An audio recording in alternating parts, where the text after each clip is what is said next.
首先这里说一件事情啊，好像也不用说。用这政府做的秘密上，总的不能政府人家的八个大工厂都什么多，东北对这战来给上za를那阵我在你想跟说，叫我对地上那也来。이미 번조자랑 소란데 공기 도반 버를 신지로 공기 도반 버를 신지 공기 도반 버를 신지로 우상상 The answer past, profound, and wonderful Dharma is difficulty encountering billions of eons. I now see it, hear it, receive it, and uphold it, and avow to fathom the Tathagata's true meaning. In order to liberate all sentient beings, let us generate the supreme bodhicitta.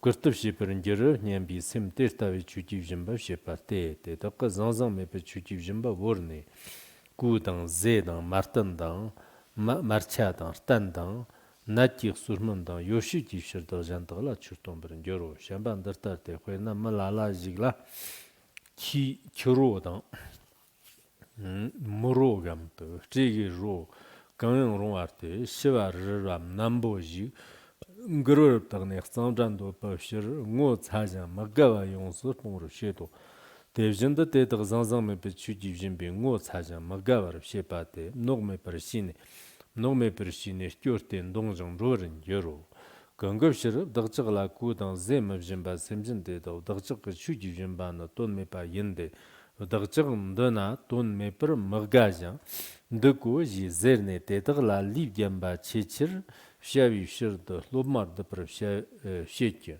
Samson Devi Checher Shavi Shirna Mayano, the Taka Durkata, Dakchana, Snyang Sivin Kur the Pershake, Dakchala, Kurta Shepachi and Gupa Medo, Dakchana Pambing Upu, Samson Yons, Member Shavi Shirda, Zhongdang, Zhongkirdan, Zhongderdan, Yankurdan, Yarbu Popchang Tagdan Drover Zato, Ji, Stio Mambo Shibir Shete, 대덕 셈는 구던 제 송와 제라 송와 이노 송은 여로 샴바 다는 셈 zanzangda jebala semchin yonsu membership jinga marmao 대지시는 더덕 더적 yonsu marmba semchin yonsu membership 따지르모 언닌도는 토브르 라비 고 마임비 셔로 샴바 가는 님거를 흐르렌자 리기 님거기 대와르비 Rubbergerwala Pando Bungubu, Marmago, the Jizerzianandana, Lila Deva Nimkerche Yusherdan Kurda Perzati, Nandan the Jabala, Nibishir, Mayim Bishiro,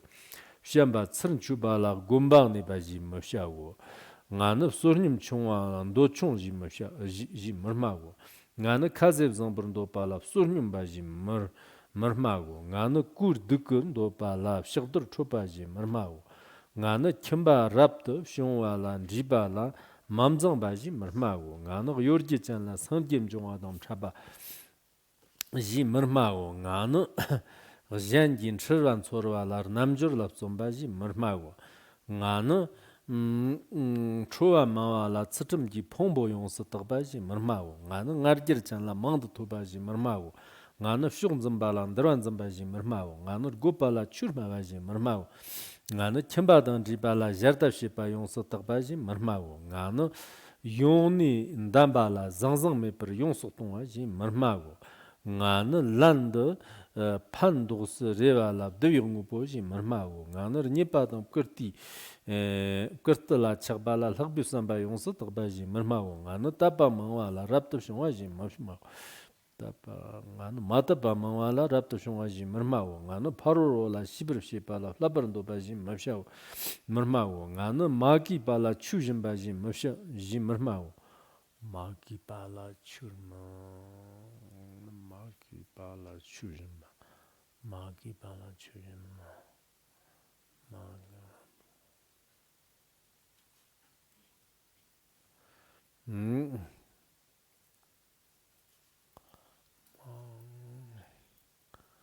maki bala chujin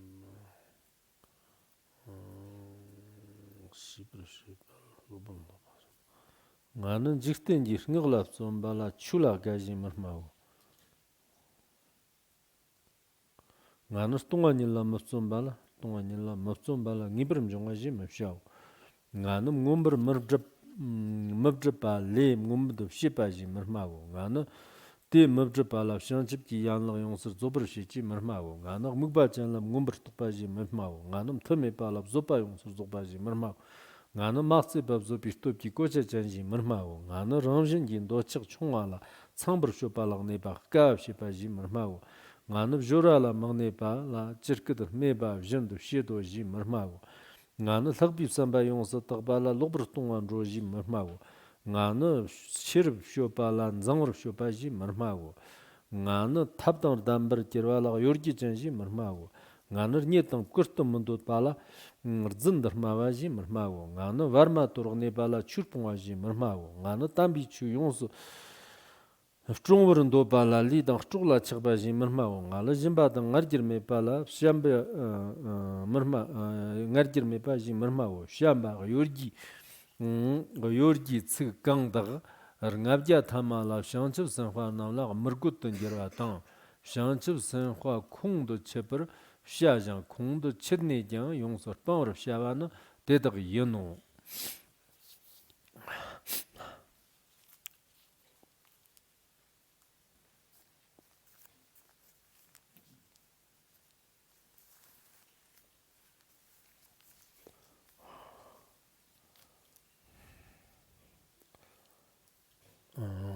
在这里说一下，一个是刚才像是我们 At the beginning of the class, I would like to make a quick announcement. I wanted to address this earlier, but forgot about it. Anyways, over here, I would like to say that I noticed that everyone has been preparing for your exams and everyone's engaged in the contemplation and listening and the practice, which is really wonderful. Lately, everything's been moving rather quite smoothly and everything's quite steady.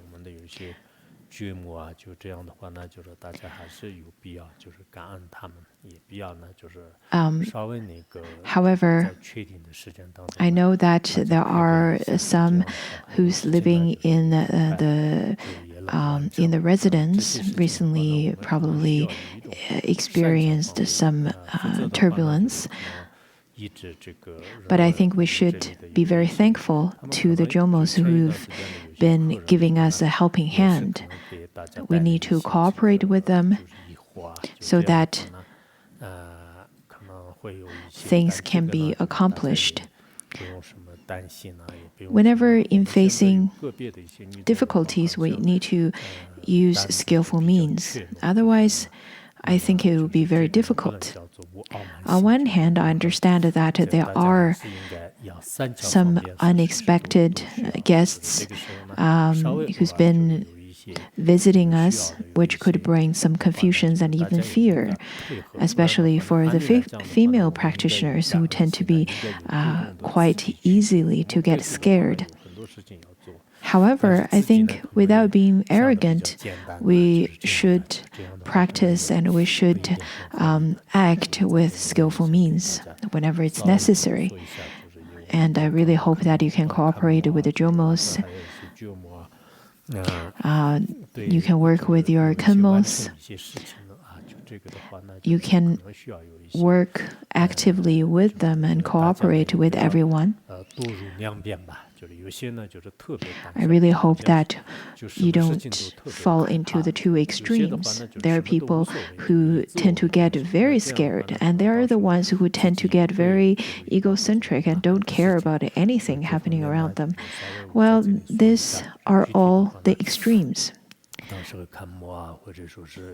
So over here, I am hinting on the way of carrying out your action, and the specific things will be talked about by your Kenmos or the related management people. Well, let's now begin our classes on the Sutra today. I had a meeting in the morning and I had to drive all the way to the county, and I didn't really have lots of time to read over the sutra. But don't get upset if I don't teach well. I tried my best, but there's nothing much I can do. There are times that I really can't do much about the arrangement. Anyhow, let's go on with the class on Sutra on generating the supreme aspiration of bodhicitta. At the end of 500-year Dark Age, as a Dharma practitioner, previously we've already learned, it says that we need to uphold a pure mind to give teachings. And as a mundane being living in the Dark Age, we should also learn how to receive the Dharma teachings in a pure way. This is quite important as well. Previously, we've already studied the 2 of the 4 Dharma practices and then 2 of the merits, the 20 merits. Then that's 48 Dharma practices or merits. In the previous classes, we've already studied them. I think I'll try my best to explain the content in a more brief fashion. Otherwise, if I drag on for too long, then I may lose my energy and may get tired. Yesterday, we talked until 9:30, which was very tiring.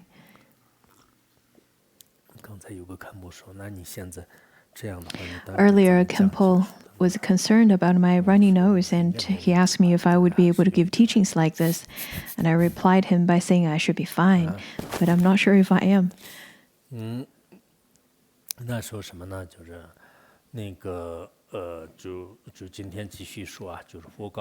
Let us continue with our class today. The Buddha then told Maitreya Bodhisattva, saying that, look at the sentient beings at the 500-year Dark Age. At the time, there would be bodhisattvas without wisdom, without the distinguishing wisdom, and they would still practice the teaching of the Dharma. At that time, if they were to receive offerings from their audience, from their students, they would feel happy. In terms of benefits, you know what it means, such as fame and wealth and the 8 worldly dharmas. So around that Dark Age, the bodhisattvas would be very happy when they receive offerings, especially when they meet the students who are willing to make offerings and who have the capacity to make offerings, especially if they have faith and have money.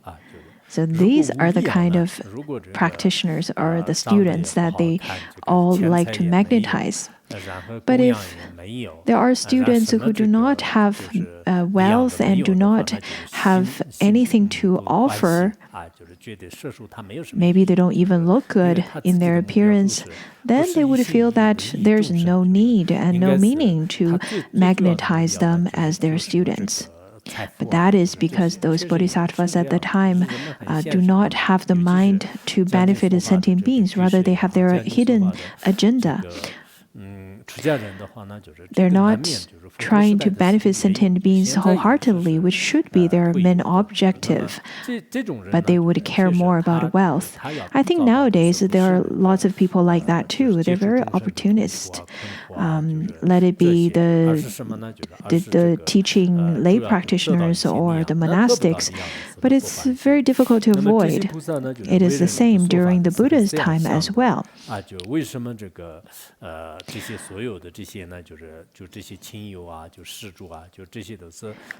When they give teachings, when such kind of bodhisattva giving teachings, they would think, why don't I have all the wealthy and well-endowed retinues all belong to me? Why don't they become my king? And then they would ask, why shouldn't I have the lay practitioners and monastics and all the bodhisattvas why don't I have them to generate faith towards me? And why don't they make offering to me with clothing and food and belongings as well as medicine and nutrition?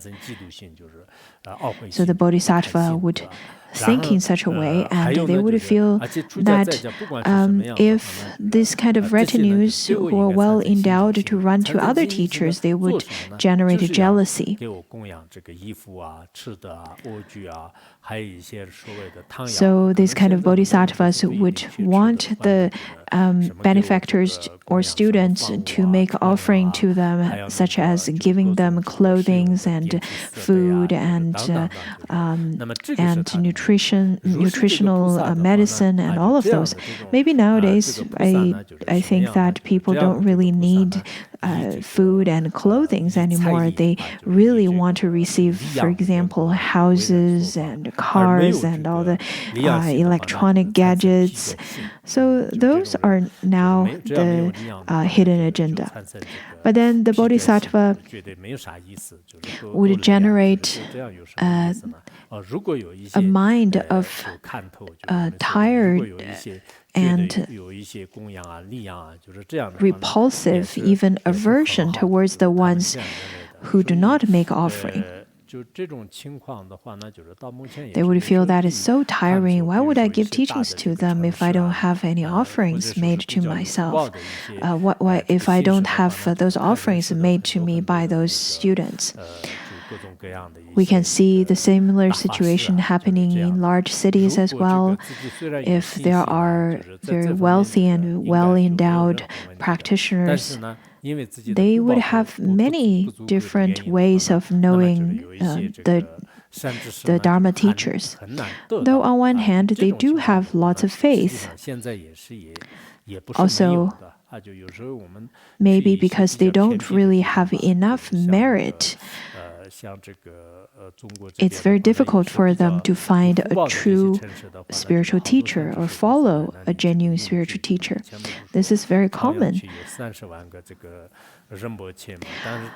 Whenever I go to some remote areas, I notice that not many practitioners are genuine gurus there. But in large cities or in certain places, maybe because of their merit, they have lots of teachers. For example, it was said in the news saying that in the Chaoyang district of the city of Beijing, there resides 300,000 Rinpoches. I'm not sure. I don't think there are really 300,000 Rinpoches living there because it's not a large area. If there are 300,000 Rinpoches residing there, what about the local people? Where do they live? Maybe it was just news coming from the media to put pressure to gain control over the community over there. But on the other hand, I think we should, on one hand, we should be aware of that, but on the other hand, we should not simply make judgment of who is a genuine guru and who's the charlatan, because there are lots of great teachers. They come from different regions, and then they come from different places, and they become great translators and give teachings in different places. Let's look at the great translators that we've been studying from. Look at Bodhisattva and so on. They all came from different places. They all came from abroad, but then they traveled all the way to here. There must be a lot of difficulties that they have to encounter and have to go through throughout their journey. Let it be language, let it be the culture and the journey and so on. There must be people supporting them and their benefactors. So as a practitioner, we should not go on to any extremes. We should not say that all the Rinpoches are fake. or all the Rinpoches are charlatans. We should not say that. Out of all those Rinpoches, I think there are Rinpoches or gurus who create lots of influence, and there are some maybe just create a little bit of influence. But I think now look at you. You're all devoted Buddhist practitioners now. And that is because you made connection to the teachers, to some of the Rinpoches.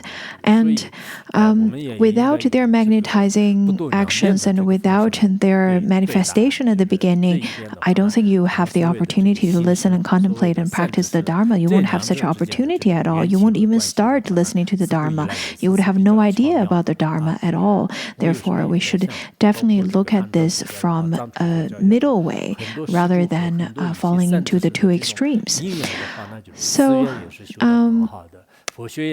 I definitely think that the auspicious connections between the teacher and the students, or the benefactor and the teacher, in fact, could bring lots of great influences. Let's look at the Chinese Buddhism or the Tibetan Buddhism. I think the benefactors definitely created lots of auspicious connections with the genuine teachers. And then because of that auspicious connection, the monasteries are built, the institutes were built, and then the sanghas were gathered together, which are really good. It's because of the benefactors' selfless offering and their generosity. Then the teachers would have opportunities to give teachings of the Dharma, and their teaching of the Dharma are also selfless. So in this way, both sides had contributed in synergy to make benefits to the sentient beings with altruism, which resulted to the prosperity of Buddha Dharma now. But over here, the Buddha, of course, scolded the ones who give teachings only based on the benefits that they would receive. And then the Buddha told Maitreya Bodhisattva, saying that if there are people who really enjoy solitude, who really enjoy purity,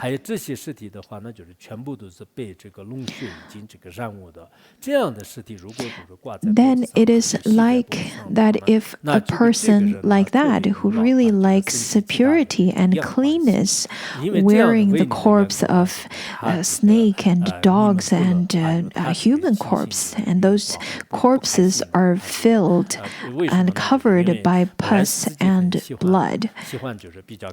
It's just like a person who really likes cleanness and purity are now wearing those corpses. Then it must feel really annoying for them.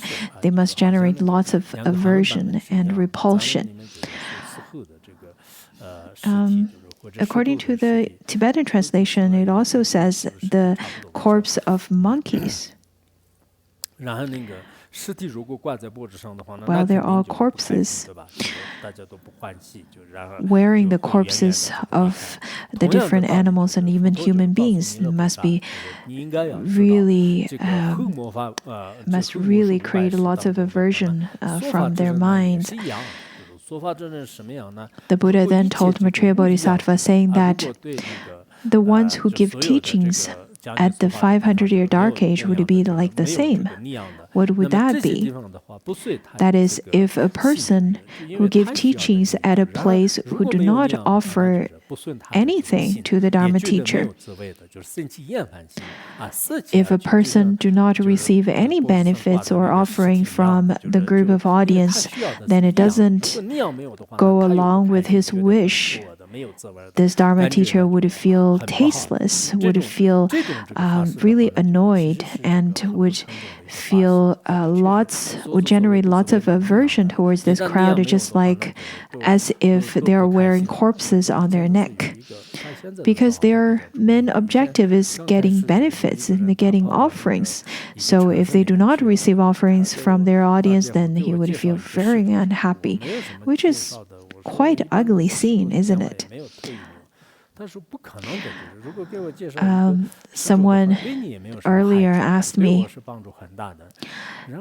saying that if I can introduce some if I can introduce some of my benefactors to him. And I said, well, I don't really save those numbers. He said, no, that can't be possible.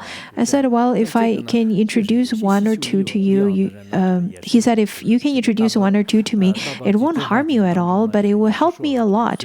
I said, well, don't you have any benefactors who make offering to you? He said, no, I only have this one follower who's an old woman and doesn't have any capacity, does not have any benefits or offering to make, and she's very annoying. I said, well, I really don't have anyone that I can introduce to you.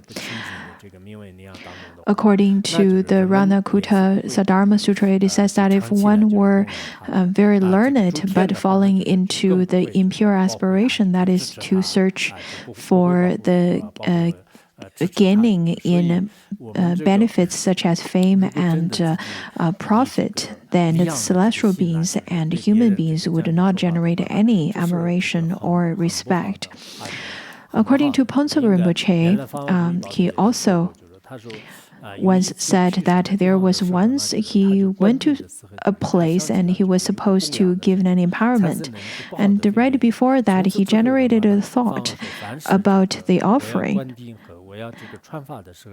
Right after that incident, then Pontsog Rinpoche made the rule saying that if I were to give empowerment or give teachings, none of you should make any offering to me. This is my aspiration. He manifested in such a way as that he gave himself the punishment because he generated a thought about the offering.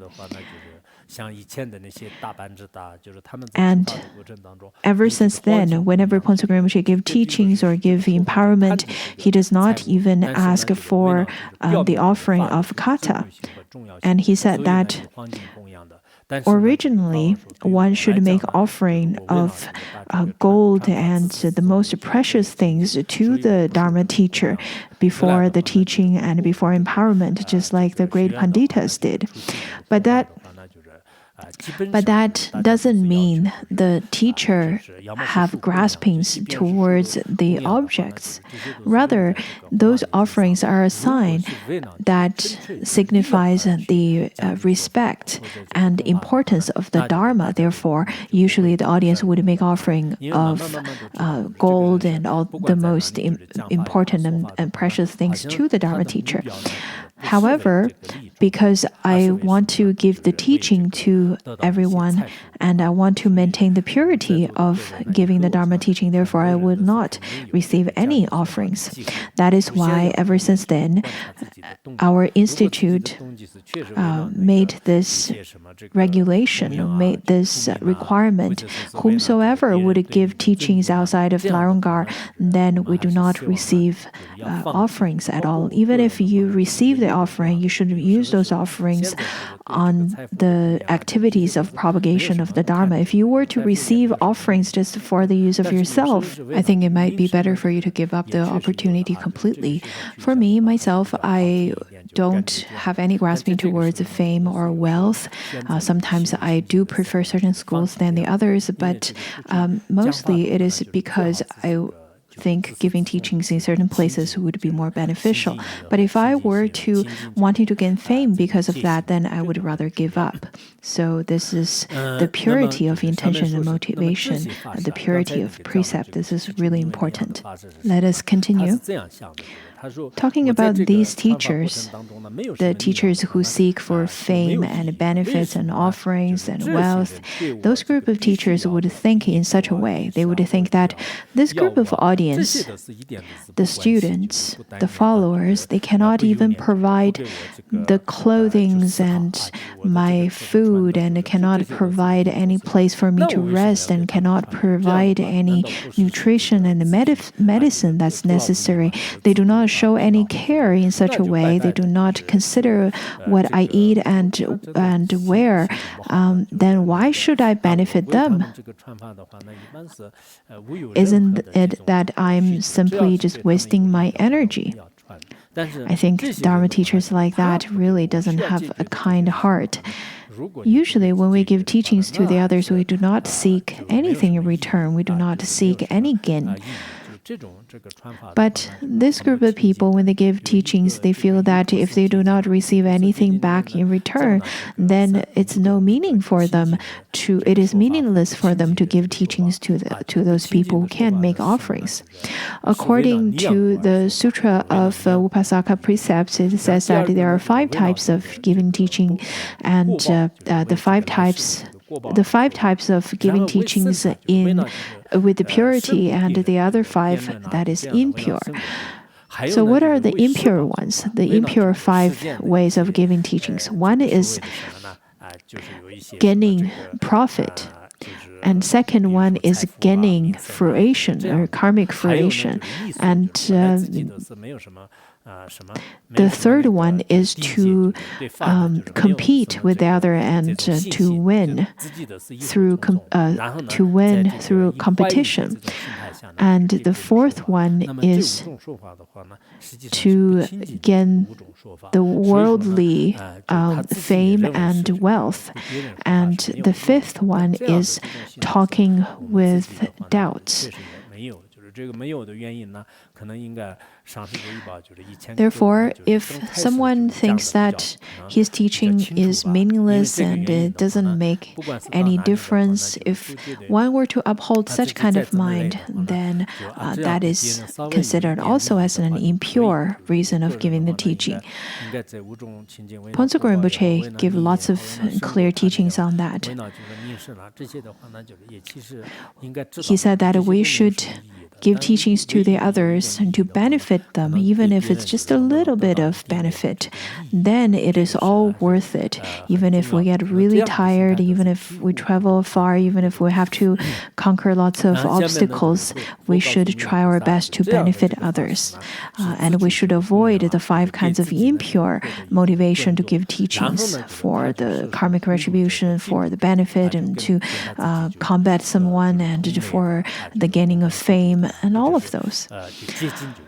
And then the Buddha told Maitreya Bodhisattva, saying that such a kind of Dharma teacher only seek for the benefit for oneself, for the offering for oneself, so that they can receive some kind of respect. That's why they would magnetize people who are similar to them, the same kind of persons. Nowadays, I notice that people would magnetize the others who are similar to their personality traits. Recently, I heard that a person or a disciple of a certain Lama called the publisher house and said that my only goal of publishing my teacher's book is to win composodergy, especially our publication must be more than his publication. That's our goal only. And I thought to myself, after I heard that, I thought, well, what's the point of this? Sometimes maybe it's not because of the teacher. Sometimes the teacher doesn't have such kind of a competitive mindset, but maybe the disciples do. Maybe the disciples are not a good practitioner. Maybe the disciples are not very good in terms of how to work in this world, and maybe the disciples do not have a solid foundation in contemplation and studying of the Dharma. What the disciples have is only a very passionate heart towards the teacher, and only want to help this teacher to benefit beings and propagate Dharma.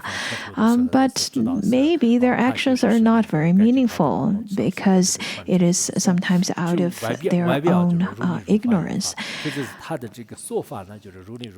I remember Milarepa or Marpa Lotsawa, according to the words of my perfect teacher, it states that his disciple was prostrating to him at a fireplace. And then because just simply by looking at the gesture of prostration, then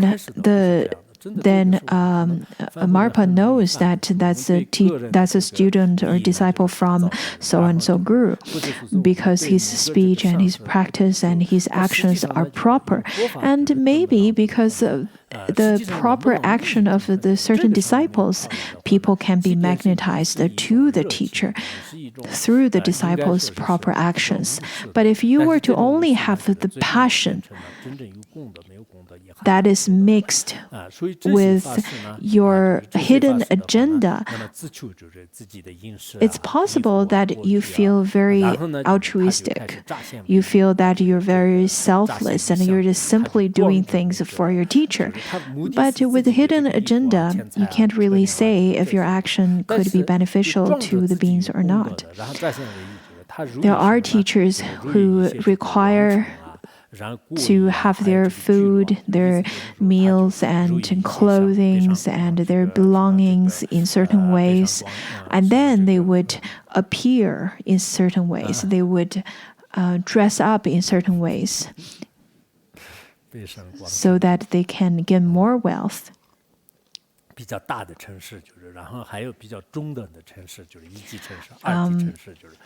By going to large cities and going to a large village and large counties to appear magnificent, because that's their goal, that's their hidden agenda. They would want to go to large cities such as Beijing, Shanghai, and Guangzhou, and those first-tier cities to beg for alms, to get more money, to generate more wealth. And then they would dress up in certain ways and tell people that they're going to get money to practice, so that they can build monasteries, so that they can build better monasteries and better institutes and so on.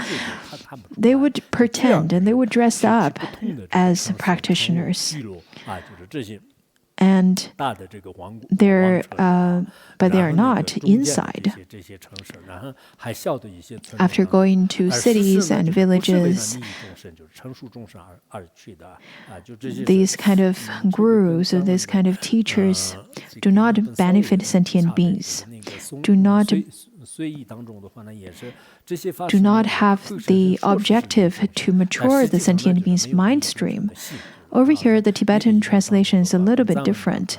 According to the Sui dynasty's translation, which is similar to the Tibetan version, it says that those are the teachers who talk about benefiting sentient beings but do not have the heart of benefiting sentient beings.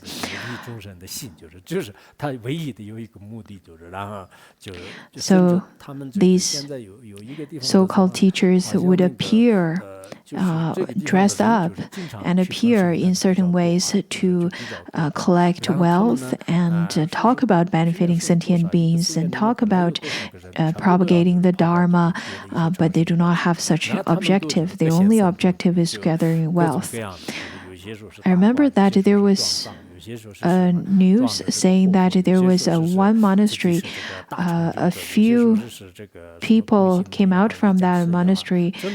They went to different cities, and each of them would pretend to be different personnels, and some of them said that they're good at giving predictions, and some of them said that they're good at consecrating sacred objects, and some of them pretend that they are tokus, and some of them pretend that they are great realized ones, and some said that they are dakinis or yogis. Well, as Buddhists, I think we need to be cautious. Otherwise, if we're too easy, it's very easy for us to get to get hooked, and then slowly maybe you lose your faith, and then you would lose everything. The beginners especially would very easily to generate faith, but also it's very easy for them to generate wrong view as well. So it's very important for you to study for a while to generate and to then cultivate the right view, and then you'll be able to distinguish the right from the wrong. There are people who told me that I want to go and teach in different cities during holidays. Well, I said, well, first of all, before you go and teach the others and leave the monastery, you need to study and to observe your own mind. Whenever I give teachings during holidays, I would look at my own mind and think about if I am giving the teachings for my own fame, for my gaining of the benefit or offering. If I were to have such kind of mentality, I would completely give up the trip.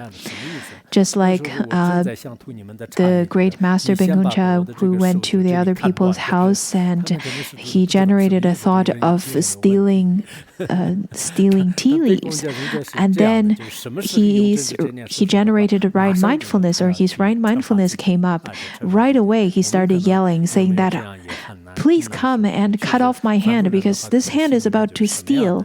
The benefactor, of course, felt completely confused, wondering what was going on. Anyhow,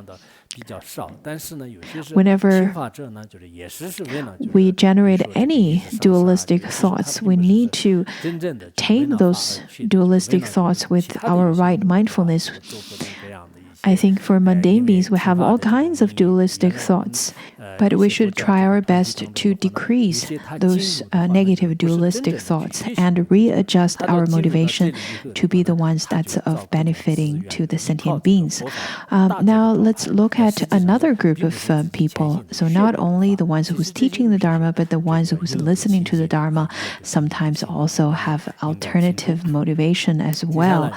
For example, I know that in some groups, there are people who got into that community or that Sangha not for the purpose of learning the Dharma. Rather, they are there to build their networks, and they have some impure motivation as well. They have their hidden agenda, and those are all impure actions as well.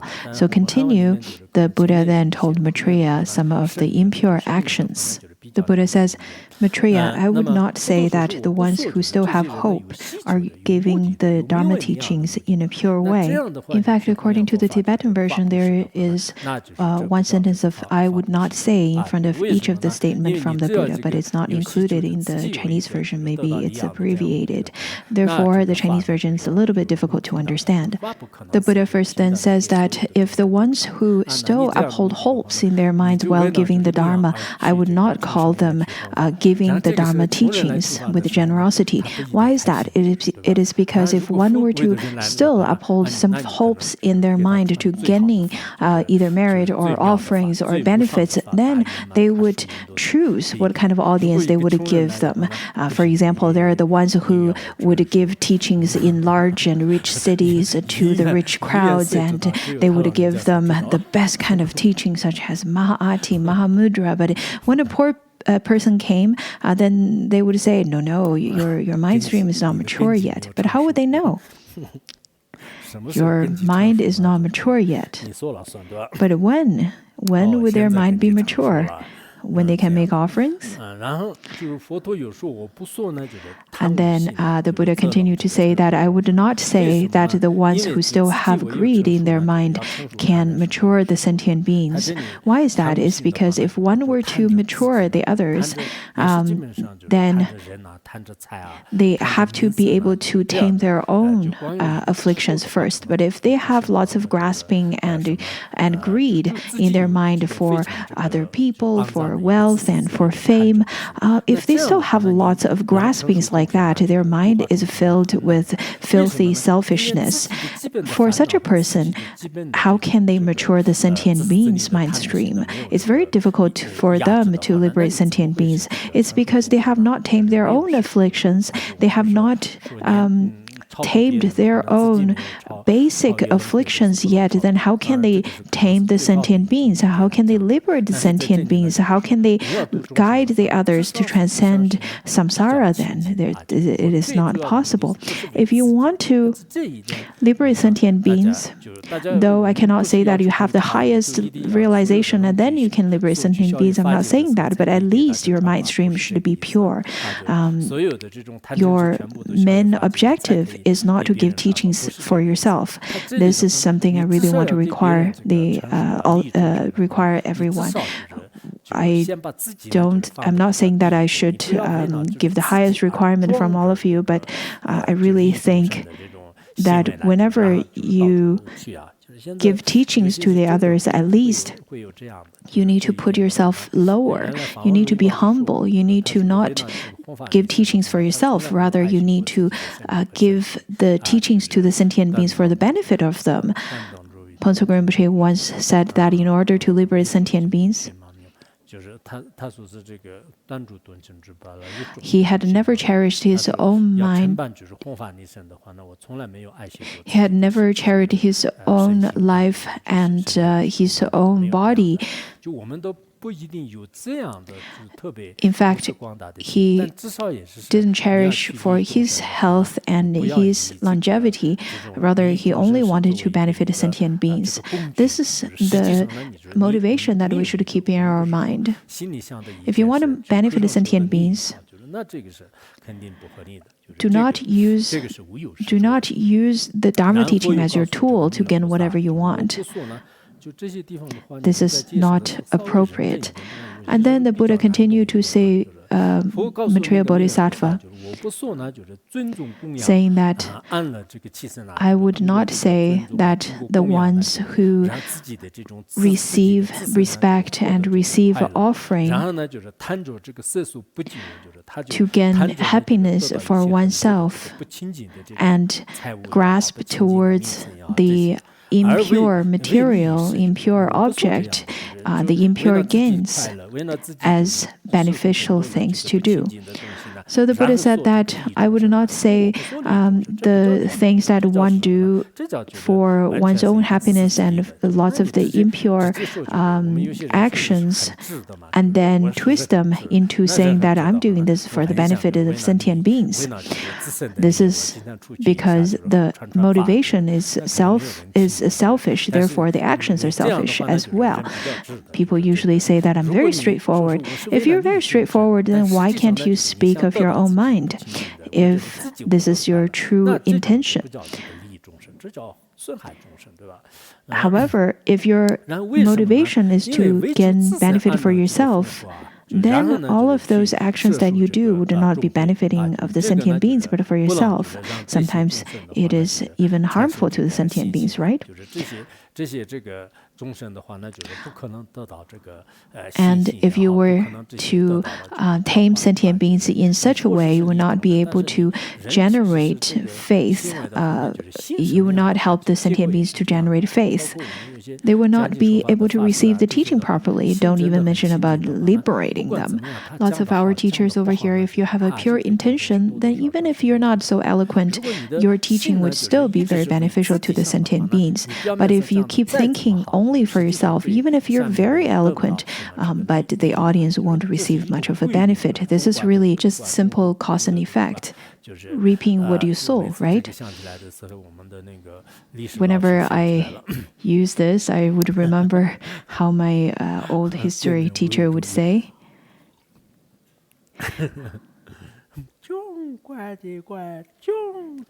He would say, you would reap what you sow. Well, I shouldn't really copy him. or try to imitate him.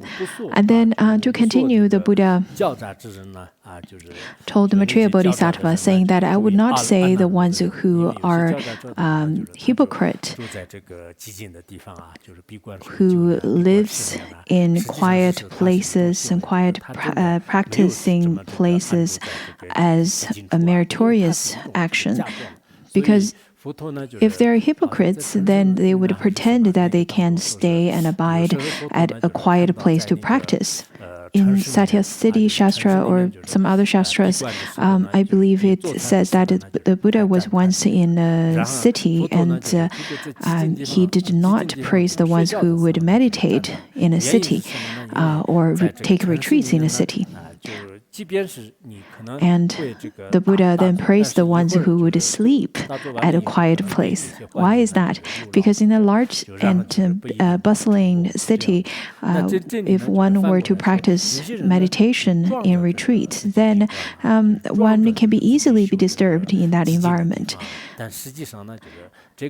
And the retreats or meditation and the practice will not succeed. On the other hand, there are the ones who would pretend that they are in retreat, they are practicing in quiet places, they pretend that they're practicing at least. These are the actions that's considered as the ones that's Hippocratic. There are people who, I heard, there are people who practice retreats in caves. They're indeed quite wealthy because they receive lots of offering. I probably shouldn't speak too much of that, otherwise it's easy for people to generate wrong view at all times. But it is really just to talk about the ones who are Hippocratic. They would then pretend that they're meditating when people are looking at them, and then sigh, release a deep sigh when those visitors would leave. And then the Buddha said that I would not say that the ones who do not have lots of merits are easily to get content in this world. Because if you don't have lots of merits, if you do not have lots of wealth to afford that kind of living, it is only that you cannot afford that kind of lifestyle. It doesn't mean that you do not long for them. It doesn't mean that you do not have contentment with whatever you have. Just as it is said in the ornament of the Mahayana Sutra Shastra, there are people who would appear to engage in ascetic practices, but their minds are full of grasping. These people do not know contentment and cannot be named as the ones who has departed from desire. So who are the ones who have completely given up on desire? Those are the ones who have all the merits, who have all the wealth, but you do not grasp onto them. Then those are the ones who are content and who do not have grasping. There are people who have lots of wealth. Maybe they gained wealth from or inherited their family's wealth, or maybe because they gained the wealth by their merits.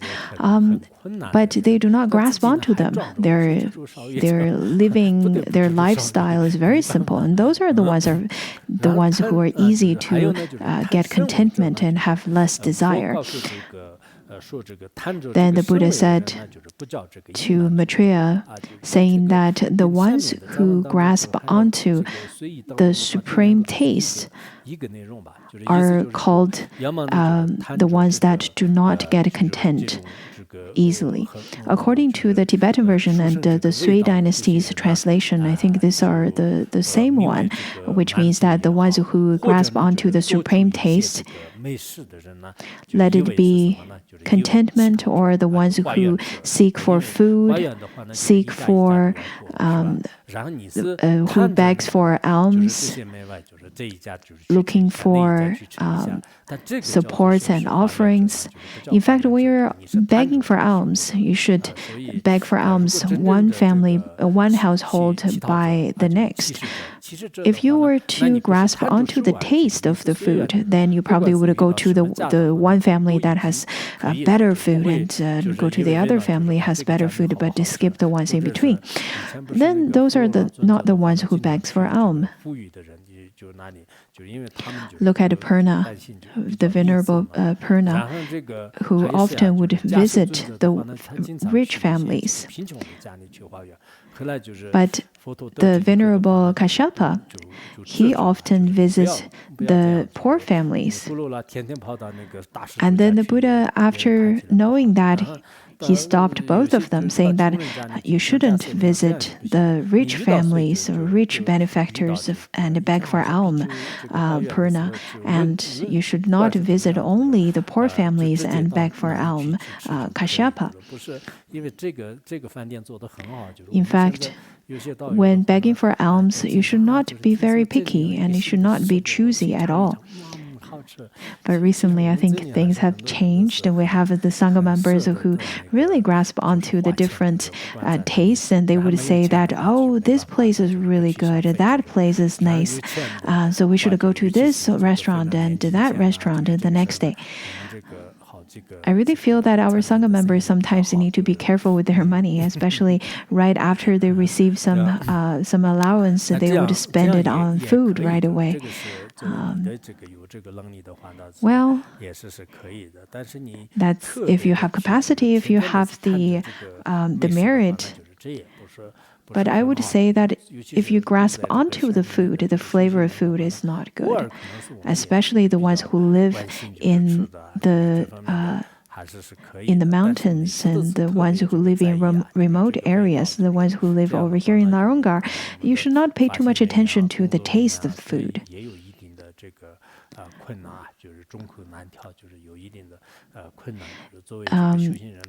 Because we have an open kitchen over here and we have a cafeteria, I really hope that our staff member who eat at the cafeteria, you should generate gratitude towards those ones who works in the kitchen and should not be too picky and choosy on the flavor of food. The Buddha over here meant that the ones who pick or the ones who grasp onto the flavor of the food are not the genuine alms beggars. That's the meaning.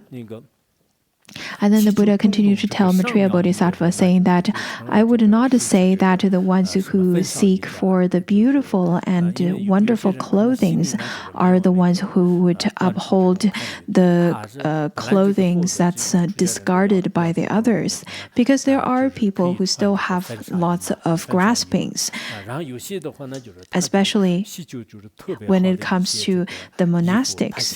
The monastics of the Buddhist tradition should be able to wear the pamsu kulika, which means the robes that's made of discarded materials. But if the practitioners really seek for the beautiful materials and beautiful clothing, then by choosing the different clothing, different fabrics, that clothing is no longer called pamsukulika, the clothes or the robes that's made of discarded material. A story from the Ranakutta Sutra, where it says that there was once a Shramana. He was once found a piece of discarded clothing inside of feces.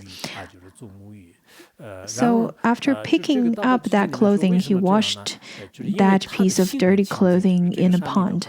And after washing, the celestial beings all gathered and made offering and venerated this Shramana.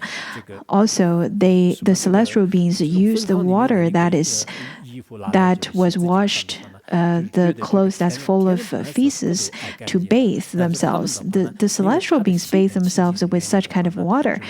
The celestial beings really enjoy purity and really likes to keep clean and fragrant.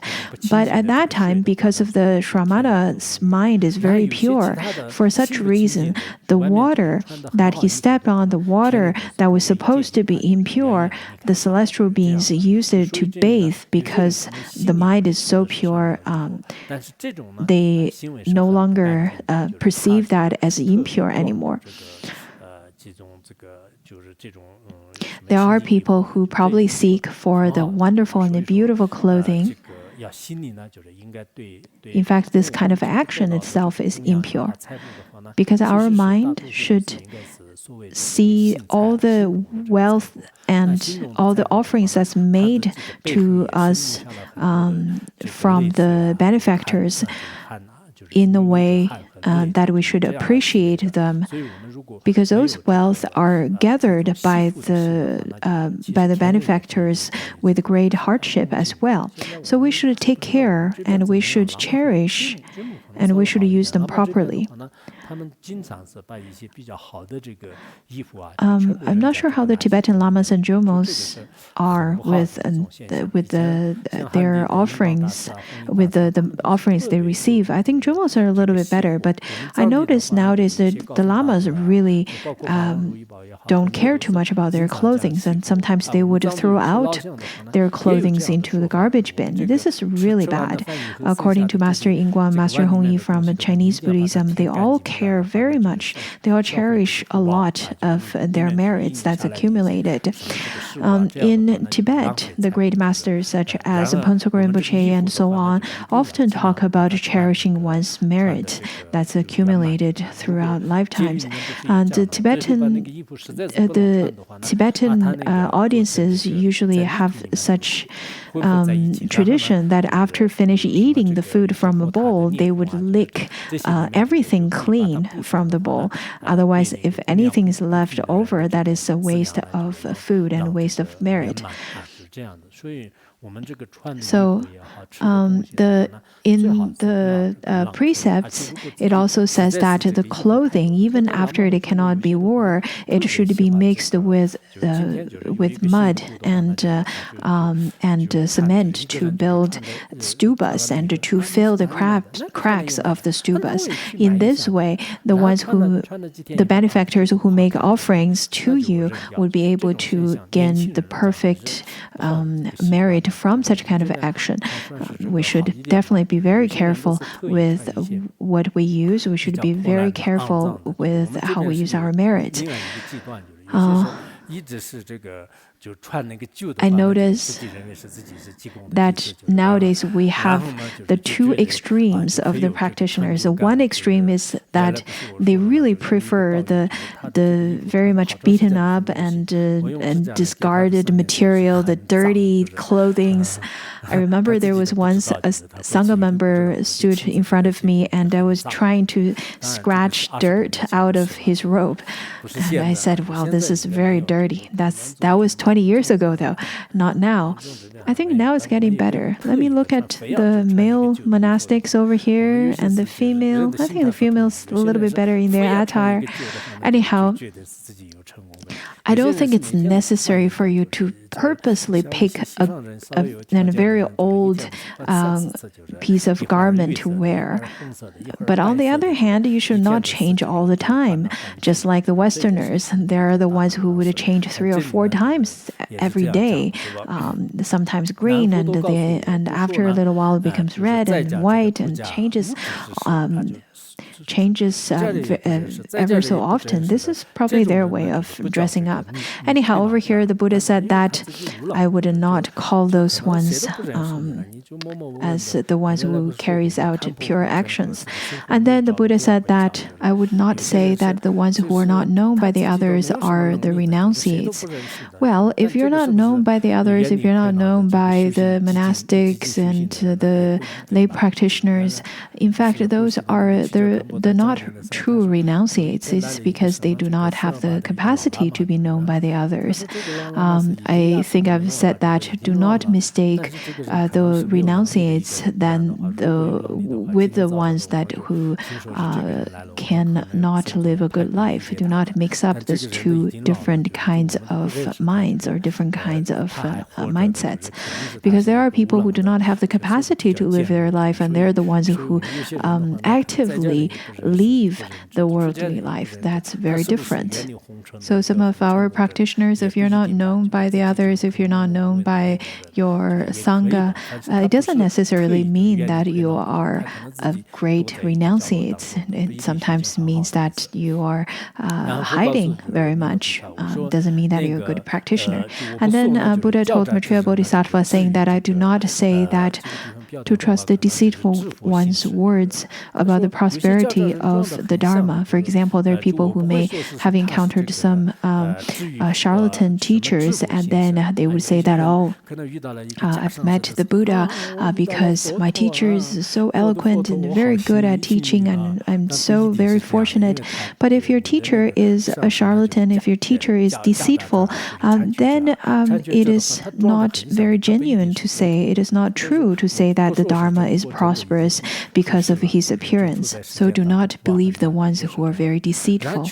Now, the next one, the Buddha said that I would not say the ones who seek for the flaws of the others are true practitioners.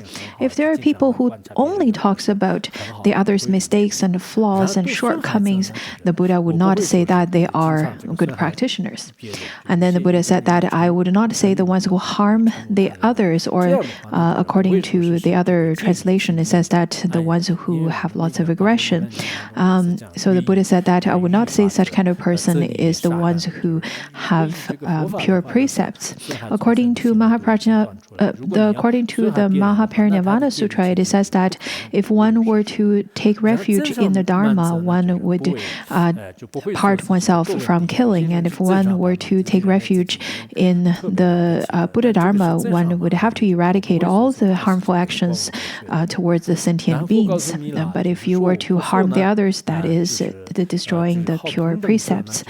Then the Buddha continued to say that I would not say the ones who have lots of arrogance as the most prolific in contemplation and listening, because they already think that they're really great, they're very scholastic, but because of such kind of arrogance, they really do not have extensive learning.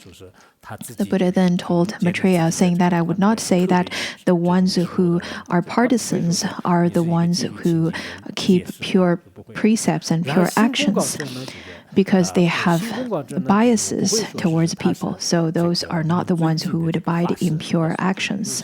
Then he continued to say, I would not say that the ones who hold great pride in oneself as venerable Dharma teachers, because if the Dharma teacher do not humble themselves, they are not great Dharma teachers.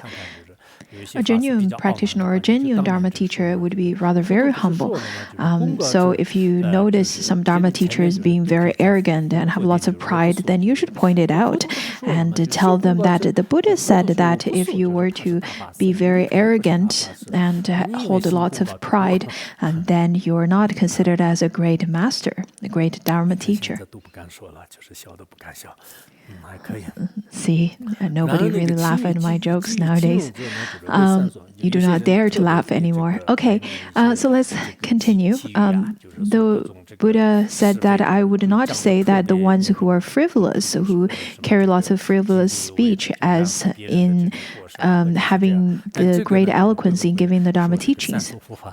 There are people who are very good with frivolous teachings, and they would create lots of conversation with such frivolous speech, talk about the other's shortcomings, and talks about all the knowledge, all the way from astronomy to geography.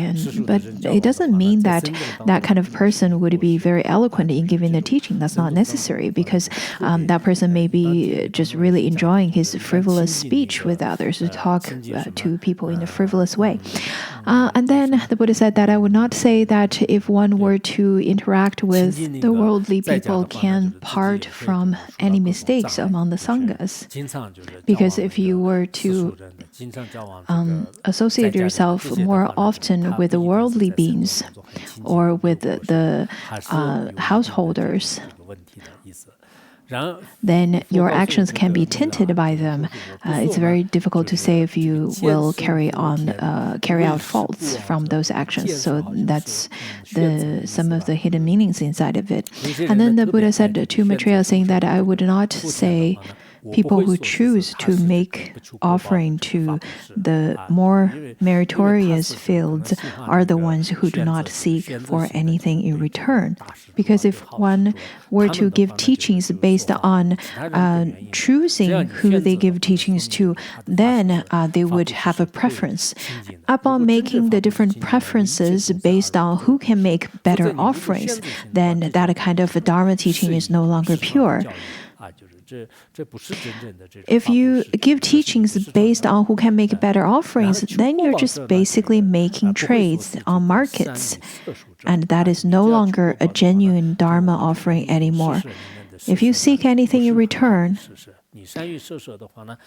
then even if you practice the 4 magnetizing actions and the 6 paramitas, so they're not the perfect 4 magnetizing actions and 6 paramitas. I would not say the ones who seek for respect and offering are the ones who would give teachings out of altruistic intention, because they have something that they want to gain in return. Their minds will definitely not be pure at the moment of giving teaching. So his intention is not pure, therefore his action is not pure. The Buddha then continued to say that I would not say that the ones who have lots of dualistic thoughts are the genuine monastics, because as monastics are the ones who renounced from the homes of afflictions. On the other hand, if you can also say that the ones who have right mindfulness or the right view are the ones who are considered as genuine monastics. But if someone has lots of dualistic thoughts and have lots of wrong views, then the Buddha said that I would not say that he's a true monastic, a true renunciate.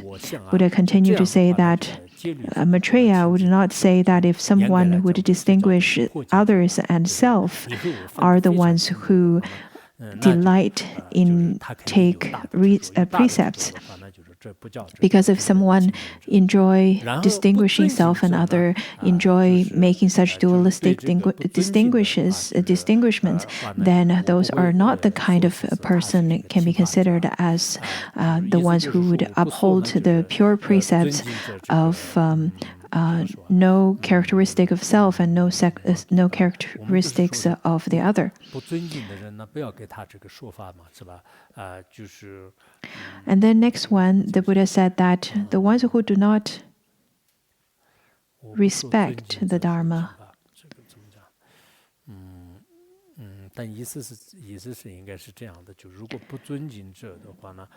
it means that for the ones who do not respect the Dharma, I would not say that they are the receivers or the audience of the Dharma, because they are not the proper vessels to receive the Dharma teachings. Because if they do not respect the Dharma teacher, if they do not respect the Dharma, then what's the use of listening to the Dharma? So those are not the ones that's considered as the audience of the Dharma. The Buddha continued to say that the ones who take delights in worldly mantras and enjoy the frivolous worldly speech are the ones to receive the Dharma, are the ones who rather than receive the Dharma, according to Tibetan version and the Sui dynasty translation, it is in fact are the ones who admire the Dharma. Because the Dharma is transcending, it is not the worldly mantras, not the worldly frivolous speech. So if the ones who take delight in the worldly speech and so on, then that person do not take delight in the transcending Dharma. Maitreya, I would not say that the ones who do not understand emptiness, who do not take delights in studying emptiness, I would not say that they can surpass birth and death. You cannot only talk about emptiness, but not practice emptiness.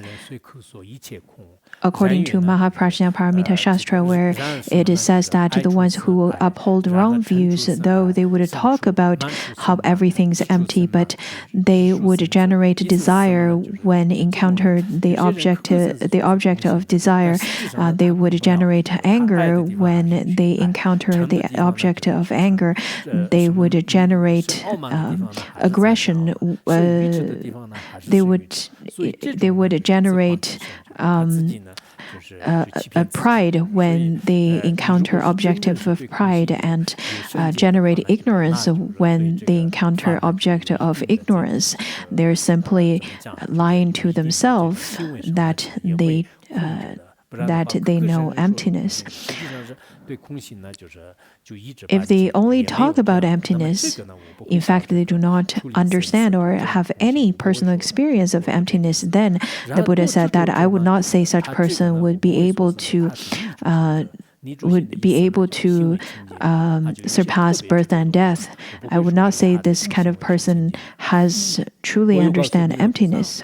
I would not say the ones who have lots of graspings are the ones who have pure actions.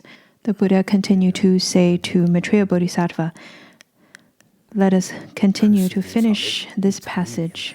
I think our class will be a little bit longer this time, but it's not going to be too long. I hope to finish my teaching today by 9:30 p.m.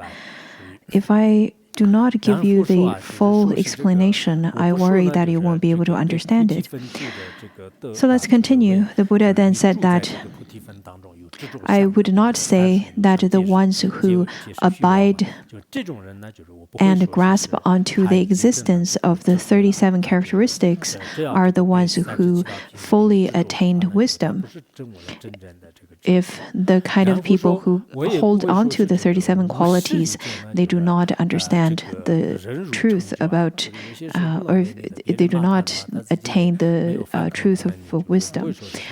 And then the Buddha said that I would not say the ones who do not have any power are the good practitioners of forbearance. In fact, those people are not really practicing patience when they are slandered or criticized by the others. They just simply don't have the courage to fight back or to argue back. The Buddha continued to say that I would not say that the ones who are not offended by the others are the great practitioners of patience, because they were not offended at the beginning. Then how could you say that they're good at practicing patience? Milarepa once met a person who said that he practiced for 20 years and he's excellent in practicing patience.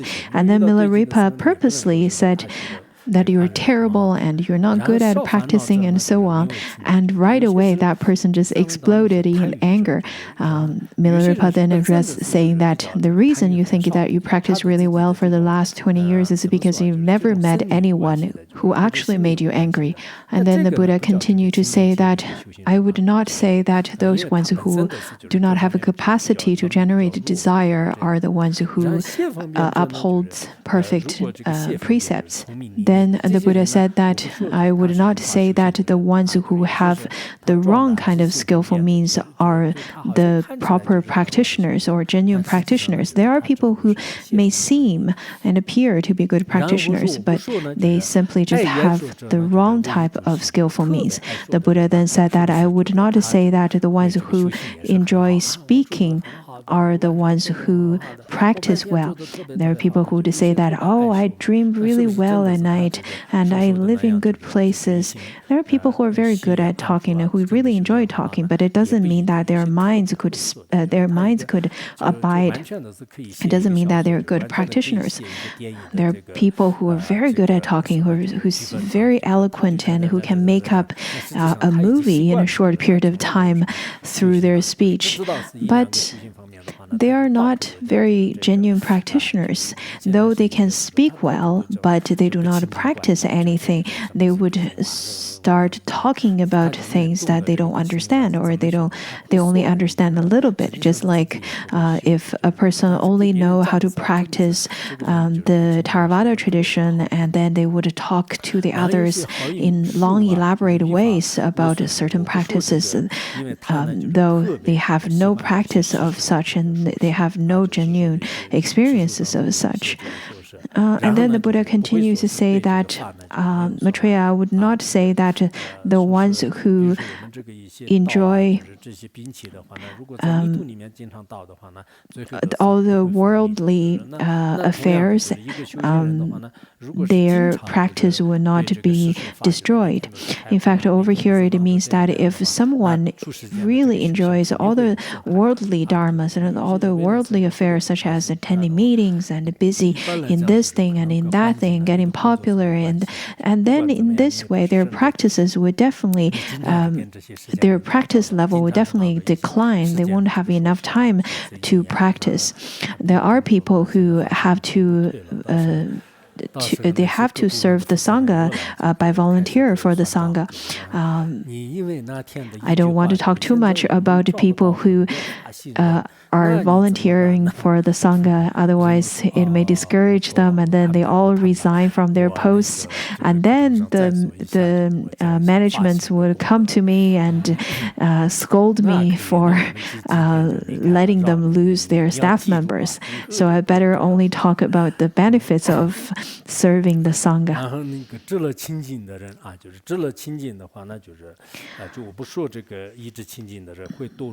And then the Buddha said that people who uphold the pure intention at all times would fall into the three lower realms. I would not say that the practitioners who practice upon wisdom would then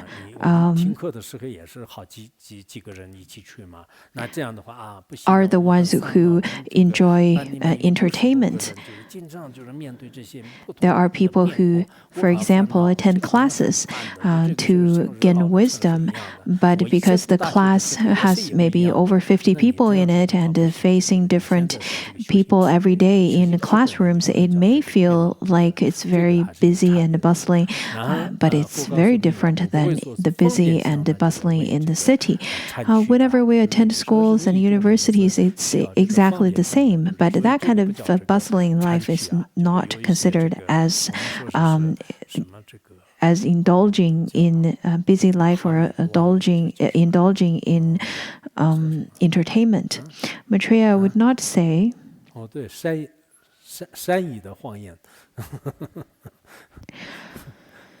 if one were to speak with skillful means are the same as the flattery and a frivolous speech. So it's like a white lie. There was once Chunapalo who had a good connection with the Emperor Songwen, and he was a very famous master back then. And the Emperor said that I want to uphold a precept. I want to uphold the precepts, but I do not have such requirement in my palace. And then the Dharma master said that as a king, if you ask everyone in your city, in your kingdom to uphold such precepts, then that's the best kind of precepts for the king. This is indeed a skillful means to tell the king it is not a lie, and it is not a flattery, it is not frivolous, and it is not deceptive, because you're not seeking for benefit for yourself, and therefore it is not considered as a lie. The real lie, in fact, the Buddha would stop that as well. The Buddha continued to say that I would not say that the ones who do not have any grasping are the ones slandering the Dharma, the correct Dharma. Because without any grasping, then such person would abide in emptiness, in the state of emptiness. In such a way, how could one slander the correct Dharma? Indeed, the great masters do not have any grasping in this way. If you were to say that they slander the correct Dharma, that is wrong. The Buddha continued to say that I would not say that the ones who protect the correct Dharma at the cost of their life are inferior. There are people who cherish the Dharma more than their own life, more than their body. For such reason, they would cherish, for such reason, they would take care of their body. It may appear that they take care of their body very much. However, it is because they want to use their body to propagate the correct Dharma. And for such reason, to take care of their body, they would take nutritional medicines, and they would go to different hospitals and do checkups and so on. That is why lots of great masters would take care of their body, and some people may even think that they really have lots of may think that they have graspings towards their body, but the reason behind is because if they can abide in this world for even one day or for even one extra day, it would create a tremendous benefit for the sentient beings, and they know that, therefore they take care of their body. The next one says that the ones who are quite cowardly, I would not say that they have conquered arrogance. In fact, over here, there are people who would not say that, oh, I'm a very good practitioner.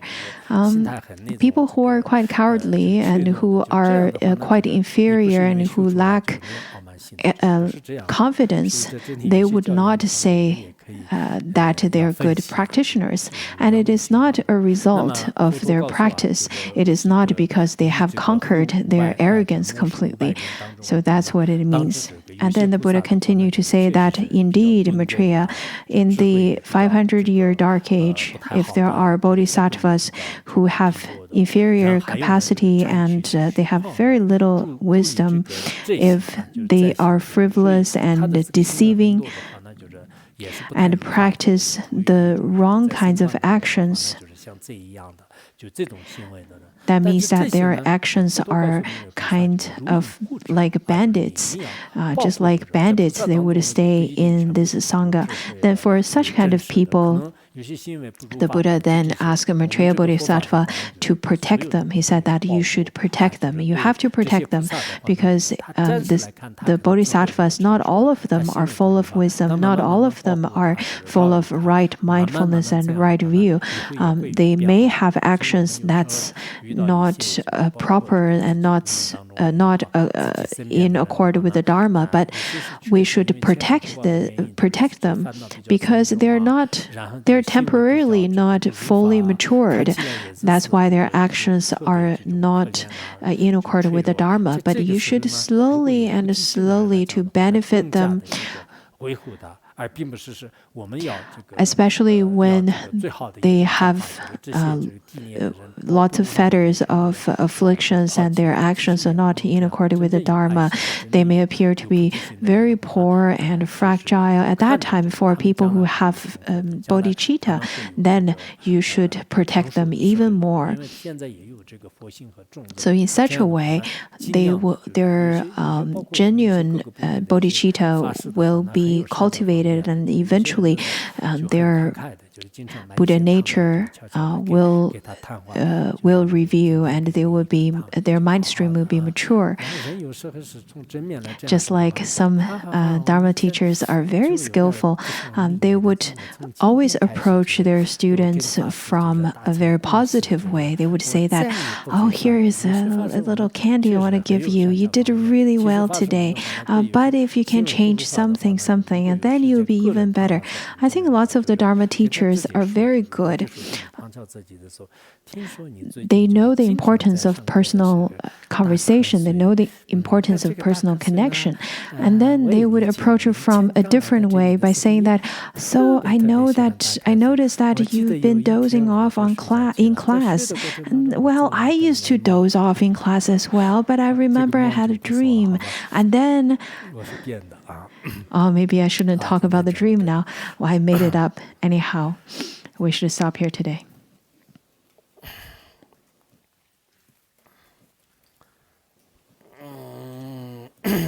Sonam dai tamshe zikpa tona nipe jana panshe jan jirga nanji ranlong churban Chibum sonen zhuwa zhuwa